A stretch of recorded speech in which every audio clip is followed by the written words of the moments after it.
9 p.m. East Coast time, our bumper is running. See? And we are streaming on Facebook, Twitter, and YouTube. We are recording. We have a first-time guest eager to share his story and his experience. We have a chat room waiting to hear it.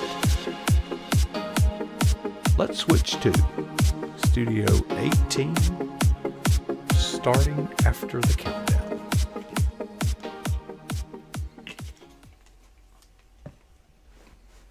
Okay, welcome. Well, this is pjnet.tv. I am Coach Prasick, your host, and behind me, well, more about that later. On the big screen, coming to us for the very first time, is Jake Stoddard from way up north. He's wearing a little bit different attire than we wear here in Florida. But Jake, welcome to pjnet.tv. We're glad to have you. What brought you here? Did you just Googled around, stumbled, and found yourself on the big screen, right? No, actually, I joined a writers group online, 540 Club, and made some friends, made Facebook friends, and then your producer contacted me and said, "Hey, we'd like to interview you." I'm like, "Okay." Okay. Well, now you're a writer, you're a member of clubs, and I also understand you are a frequenter of writers' conferences, specifically Christian writers' conferences. But what brought you to the writing journey? You couldn't find a day job, or what's that? Oh, I have always loved writing. When I was in school, in elementary school, my favorite time of the day was when we did creative writing. And back in junior high, I read a fantasy book by Terry Brooks, The Sword of Shannara, and I loved it. And I've wanted to write fantasy ever since. Not that many Christian writers are into that genre. I think you'd be surprised. There's quite a number of us, actually. At least I've met several at writers' conferences. And you have Tolkien, you have C.S. Lewis. Those are the famous ones, and you've got loads more. Yeah. And you would like to join that list of the famous ones. So when and how is that going to come about? Well, I'm working on a novel right now, and I hope to have that finished sometime next year. I also have a short story that I've written that I'm hoping to get published in an anthology sometime this year. Mm-hmm. And actually, you're kind of, for lack of a better word, chronicling, journaling. Your website kind of gives us some insights, and it expounds a little bit more. But you've even got a little graph where the progress you've done, the rough draft. Is that in real time, Jake, or is that just fake? I update that for every week or two. Oh, okay. All right. Yeah. So we can keep our fingers on the pulse of your progress. Is that to help? Is that an accountability aid where does it kind of motivate you to do something? A little bit. Mostly, I just think it's cool. And as a reader, when I've gone to authors' websites and I've seen they've had something in progress, I like to see that, and I don't see that very often. So, is it based on word count? Yes. So I've got about 140,000 words on my book right now, and I'm about 64.5% through that word count on my second draft right now. Folks, behind me is what is known as a fractal. And you say, what the heck is a fractal? Well, it's one of those things like behind me. But Jake, that is some of your work. I don't know how you drew that. That must have been painstaking. Oh, yes. Actually, I didn't draw it. I programmed it. I wrote a Python program using a specific algorithm that simulates how sponges and coral reefs are made. And it just, you just actually watch it grow on the screen as it goes. Well, there's actually two algorithms in there. It could be the same algorithm used for both, but there's two algorithms. One is the concentric growth, from the center to the outside, but then at the same time, there's color changing from red to violet. And Yep. that is also an algorithm. But what I'm saying, folks, is this is all mathematics. Yes. Yeah. Yep. Same Yeah. algorithm for the Yep. color, or is it different? The color is based on how many. You start at the middle, and you slowly add points onto it, and it starts to grow out. And the color is starts out red, and then as it grows, it changes to the different colors until it And finishes. technically, all colors are in there. Roy G. Biv, Yep. you start with Roy, red, Hmm. Red. orange, Yeah. yellow, Yep. blue, green, indigo, violet. Yep. And believe it Yeah. or not, Yeah. folks, all That's true. colors are some derivative of actually RGB, red, green, and blue. Yep. See, Yep. folks, Jake is a programmer. Jake and I are like soulmates, okay? Uh, he understands the deep science, the mysterious stuff.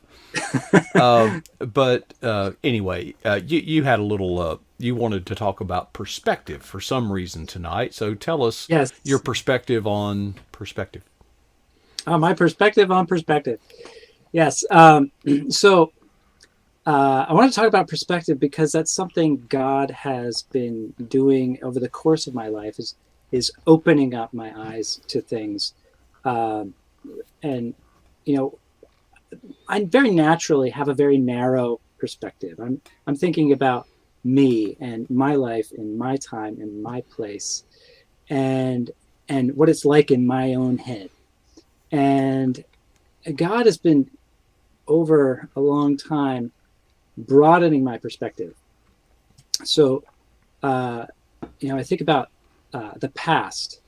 I It's very easy for me to forget what God has done in my life, and but God has given us a way to remember what He's done.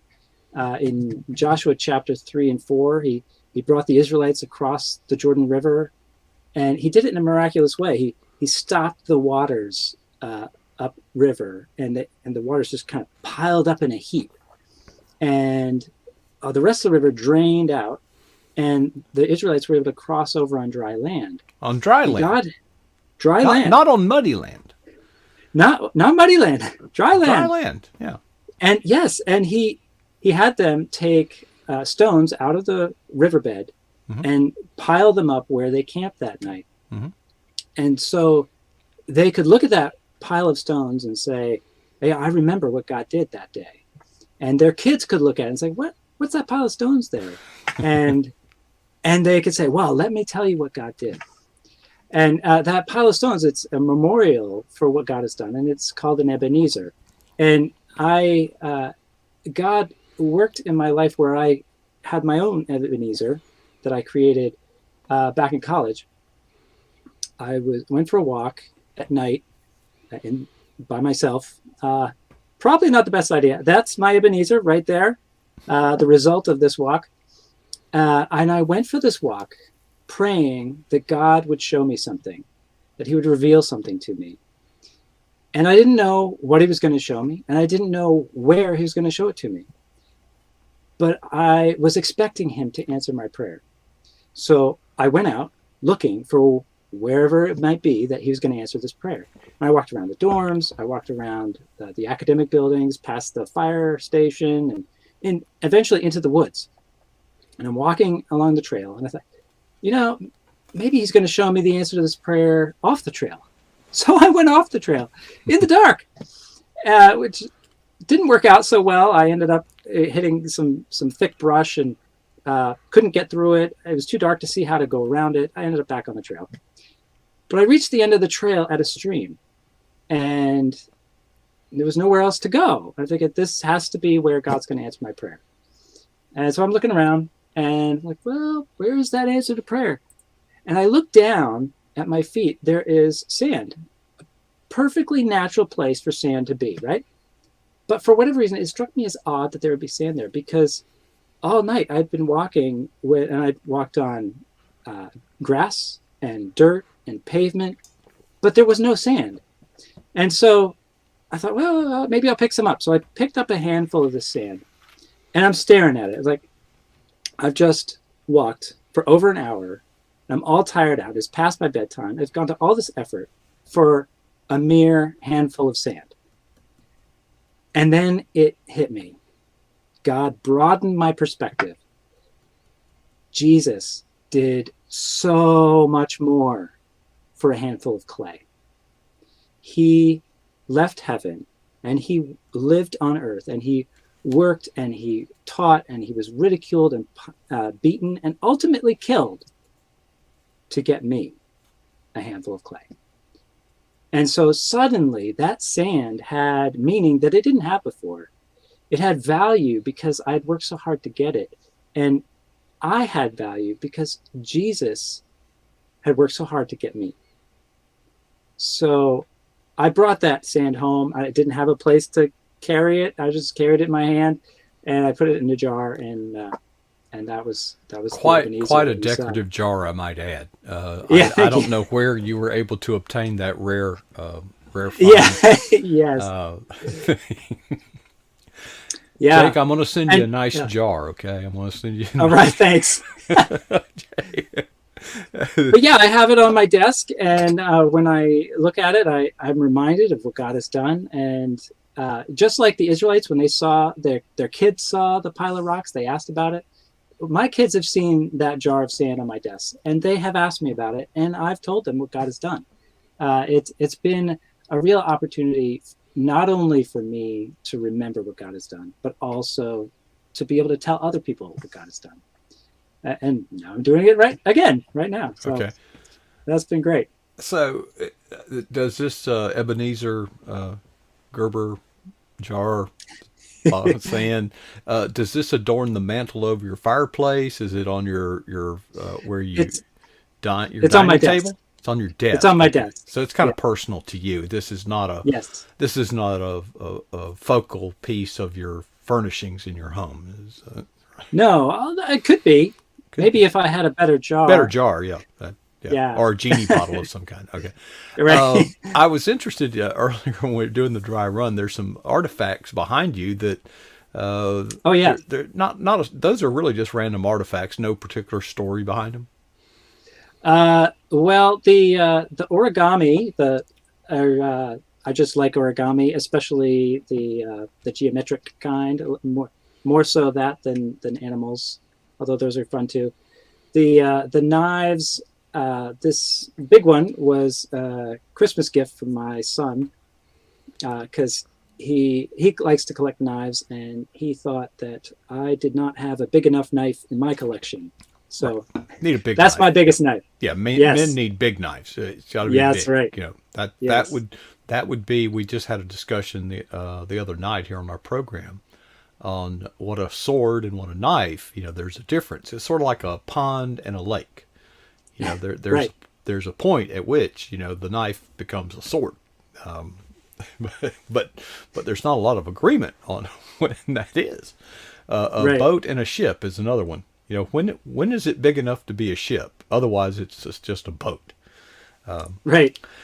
I'm not a writer, but our language is fascinating in its moronic nature. It's not, the English language is not very good at describing things. It takes context, and I think context is important because that gives you perspective.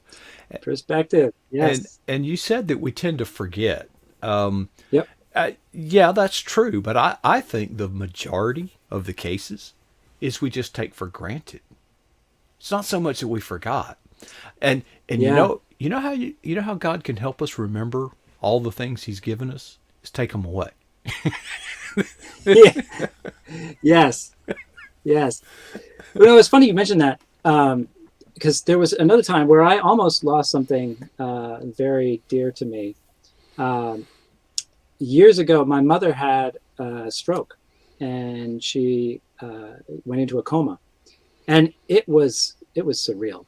Because talk about narrow perspective, like that doesn't happen to me or somebody in my family. That happens to other people, right? Mm-hmm. That's that narrow perspective. But God forced that perspective to widen when that happened to her. And she was a day went by, days went by, weeks, a month, 2 months went by, and we didn't know what was going to happen. And we were, I mean, she might make it, but then there's a really good chance that she wasn't going to make it. And I had to reckon with that. And God broadened my perspective twice in that process. He at first was, all right, my mother is a Christian. She is trusting Jesus to forgive her sins. When she dies, she's going to heaven, and she's going to be okay. So that was a comfort to some extent. But all right, well, all right, she's going to be okay. But what about me? I still have to deal with this too. And God stretched my perspective again. Someday I'm going to die too. And I'm a follower of Jesus. I am trusting him to forgive my sins. When I die, I'm going to be going to heaven too. And so there will be a day when my mother and I are both in heaven together. And it's going to be great. And yeah, it's going to be hard getting there maybe, but it's going to be great. And I had found hope by God stretching my perspective beyond the oppressiveness of the moment and beyond time itself into eternity. And he gave me a peace that was, honestly, it was weird how supernatural this peace was, because I was okay. No matter how it came out, I had found hope and I was going to be okay. And as it turned out, my mother did make it out. She's lived through that, and she's still with us today, over 20 years later. So that was just that perspective of eternity, and just the hope in that. It really made such a huge difference in that moment. Jake, I noticed from, I don't know if it was our conversation or the stuff you sent me or if it was on your website, but Mm-hmm. you mentioned that you have been fascinated by writing early in your life. Yep. You're way up north as best I can figure. I mean, way up north. New Hampshire. Yeah, that's way up there. and some of the conferences you've been to, like Blue Ridge, and you named a few others, these were not convenient for you. What drew you to make the sacrifice? I mean, the travel expense, the time off, from your day job, and this was not just, you invested in that. Why?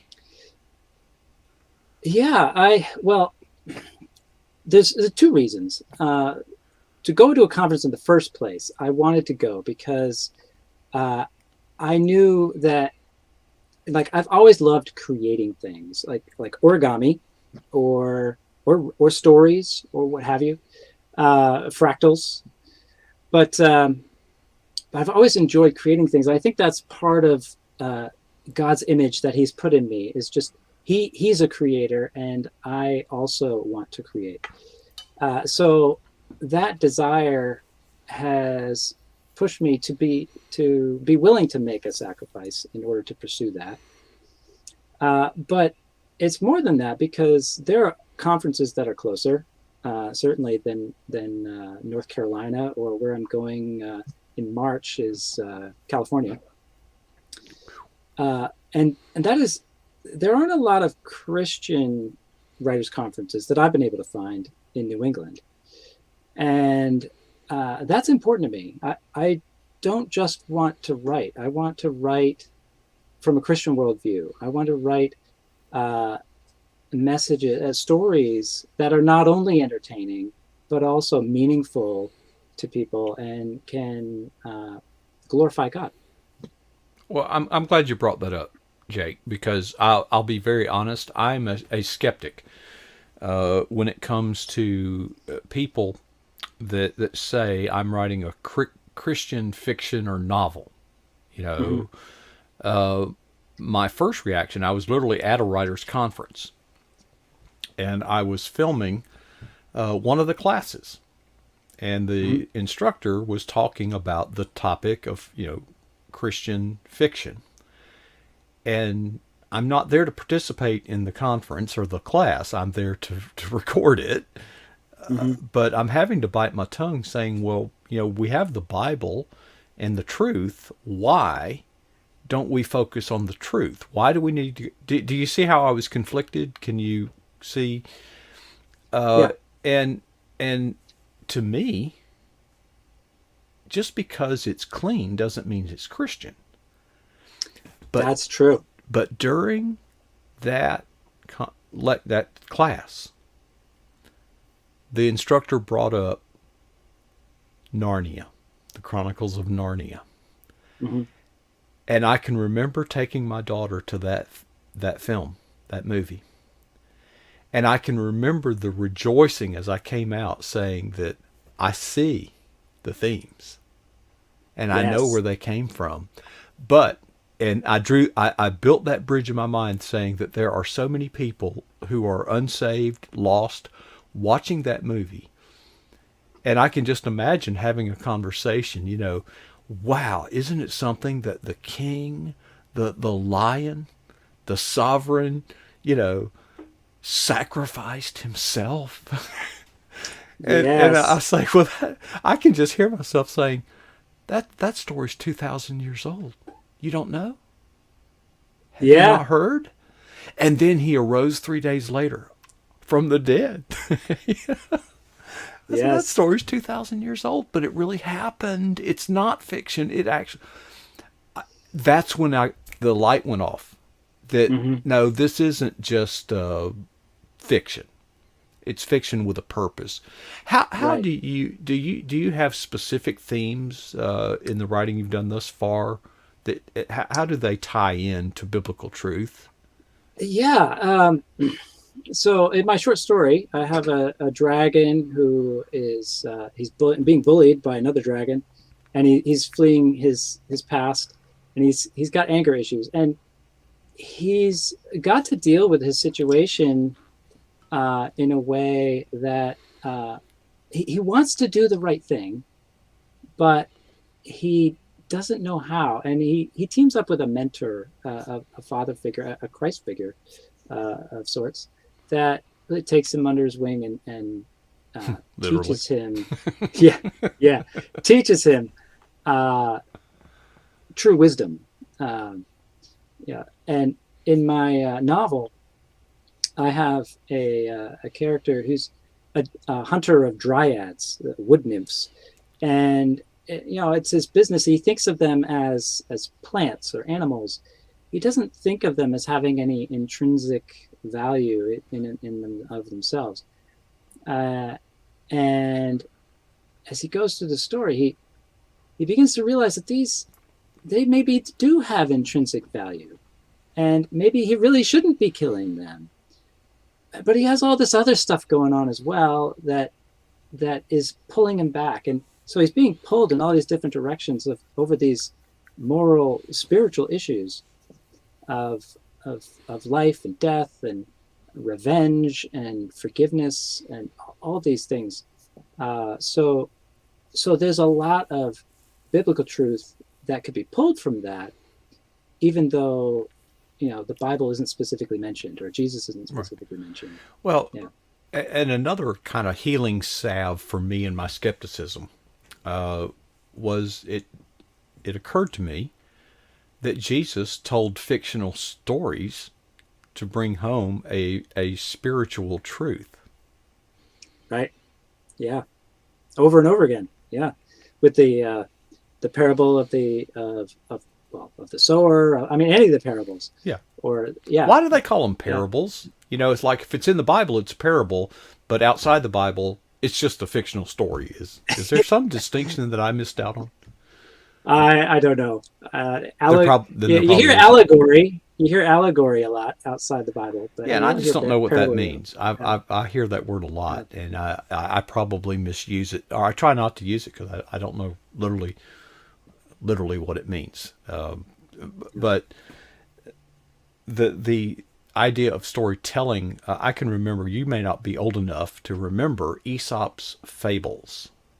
Oh yes, I remember them. Okay. And Yep. and I can remember so well, being taught these Aesop's fables, and they're good, Jake. They're good stories that build good character, and try to extort the underlying moral virtues, that are being Yeah. nurtured in those stories. But I do have a criticism of Aesop's fables, that I hope that my Christian writer friends can bridge this gap. They don't attribute the source of that morality to God. Mm, Where what is the source of our morality? Well, God. Okay, yeah. God prescribes the moral code. He and He alone. Yeah. If God doesn't, then we do. And if we prescribe our own moral code, that's going to be a not a very good Disaster. moral compass. It's going to drift Yeah. off, based on cultural context and other circumstances, where the moral code of God, the Word of God, is absolutely true because He is the author of truth. He is the only truth. Anything that deviates from that is therefore, well, false. Okay. I'm preaching now. I try not to do that. My producer will get on to me, but Jake, we don't have another guest at the bottom of the hour as we normally do, so we have Mhm. a few minutes. Is there any? Let me ask you this, kind of an open-ended question. Is there Sure. anybody in your life that has particularly inspired you that you would like to give credit to, even if they're post-mortem, that kind of mentored you along the way? Oh gosh. Obviously my parents, that just been did such a good job as parents, that I've always been able to go to them and rely on them. My brother has been an inspiration. He's a writer too, and he's he's just a really good writer, and he gets so much done. And one other person, it would be Terry Brooks. I've never met him, but his book, The Sword of Shannara, when I read that, oh, I was sold. I was never going back. I was fantasy all the way. I think what it is you guys up north, you get snowed in, so there's not a whole lot to do. So you're right. I mean, is that? And down here, we just Uh, relax all the time and go to the beach, and we're in the spot.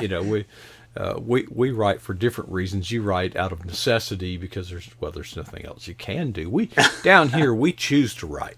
We seek out God. We don't have to get. yeah, yeah. There is stuff to do up here when it snows. I mean, like there's Really? lots of shoveling. Yeah, we do lots of Thank shoveling. you. Yeah. Oh, I Yes, can't. I yeah, That's why I don't live there. Um, yeah, yeah, Yeah. Well, in the summer, you can come down here and shoot, mosquitoes with a shotgun. You can wave that knife around. But yeah. Right.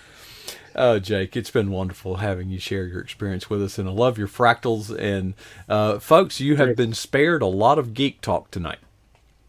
Okay, you have been spared so much geek talk because he and I we are both programmers, and I enjoyed talking with you, Jake, fellow. Just Thank you. good technical stuff, and good to know that the source. God governs the laws of physics. He's the author of the laws of physics, and one of the things when I'm working with programmers that I'm training or hired or whatever, is I try to say, your emotions don't matter. You know, you can get mad, you can get frustrated, but Mm, the electrons, those packets, are governed by immutable natural laws. And God's mhm. a darn good engineer. He really Yeah. is. When you start looking at the science, as we begin to see more and more of how we can manipulate electrons to do what we're doing right now, is simply a matter. And God he gave us dominion over all these things. Mm. How cool is that? And yeah, and God is holding everything together. I mean, you think about the stuff that science can't explain, like gravity and electromagnetism, and the strong nuclear force in the middle of an atom. All of that. is God holding the universe together. It's just Yeah, amazing. well, yeah. It's one thing to create. I mean, well, no, I can't fathom the creation of the expanse. We can't even fathom the Mm. expanse of the universe. But once, Yeah. even if we could grasp that, or just go look at a beautiful forest or the ocean, or a forest, for example, Mm. who is the keeper? Okay, for example, come look at my yard. Oh, it's beautiful, but there's a lot of work goes into that.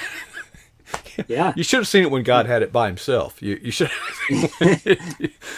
But God keeps all of this stuff in order, and Mm. that's quite amazing when you consider the sheer amount of energy that's being dissipated. And energy is typically destructive, Mm. and yet you can look into the galaxies and see these supernovas and black and things, and you see the beauty, and you see the mathematics, you see the physics, and Hmm. I'm just in awe. I'm just in awe because we realize how small we are. Yeah. Yeah. You just stare at the sky, at a starry Yet sky. It's, God died. He yeah. sent his son to die for us in this large expanse. We're nothing. We're nothing. Hmm. But that's how much he loves us. Alrighty. Well, we really are out of time. Jake, it's been fun having you here tonight. I hope you'll come back and visit Thank us from you. time to time. And when those books come out, we'll have to get back on the big screen again. You'll have a book cover and all that kind of stuff. Yeah. Yeah. Put some Sounds fractals good. in the book cover. But we appreciate you sharing tonight, Jake. We love you, brother. And just keep doing God's work in your fiction and all that stuff. And we'll stay in touch. All right. Thanks You a are lot. you are the man. There he was, Jake Stoddard. You saw him right here on pjnet.tv, and that's going to wind it up for me tonight. Well, let me help Steve out. Friday night, I'm on here Monday through Friday. Y'all get so tired of me. So what we did, and it was Barbara's idea, our producer Barbara. Friday night, I step aside and I hand the helm over to the Duke of Hazards. And we still start at 9 Eastern, and he'll be playing some old retro stuff. We kind of let our hair down, and we just have a relaxing time from 9 to 10. Just watching some great music videos that he does. But then at 10, oh boy, he does my perspective and comment. Now, what that is he will look back over the week and talk about events that have happened during the week in culture, in politics, just wherever, current events. And he'll comment on them, but he will comment, of course, from a biblical Christian perspective. And boy, we got some stuff to comment on this week, don't we? I can't wait. um, and then he devotes the last portion of the program to higher. I forget it has it, but he what J.D. Winninger calls brings it home, and he really has a nice Bible study, a lesson drawn straight from the Bible. And I am grateful for his contribution to what we do here at pjnet.tv, not mentioning the fact that it gives me a night off. It gives you a night off from seeing me. And it works out good. Now, it also has the potential for us to travel. If I needed to travel, we would sign off on Thursday night. We'd start tearing things down, get it loaded up, and get on the road Friday so that we can have an event Saturday, which we fully intend to do this year. Think August. Not a promise. Just saying. Gear is inbound. More came in today. I'll be putting it in tonight, and more is expected tomorrow. And with what comes in tomorrow, hopefully, I will have some new operational equipment that we can actually use during the program, and with more on the way. I am like a kid at Christmas, folks, and I would be remiss if I did not again thank all of you for your prayers. Folks, this takes faith. This takes faith. This is a vision that goes beyond doing a Zoom meeting. Okay. Your prayers are felt, and I appreciate them. Many of you support in so many other ways, and your support is so greatly appreciated. Before I leave, I challenge myself, and I will share that challenge with you, hoping that you will challenge yourself to answer 2 questions honestly. Number 1, what is the single boldest thing you have ever done for the kingdom of Christ?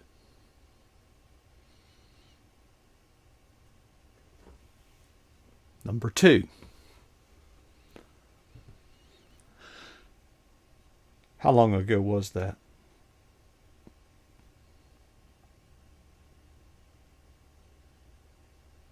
The challenge is to not be satisfied with either answer.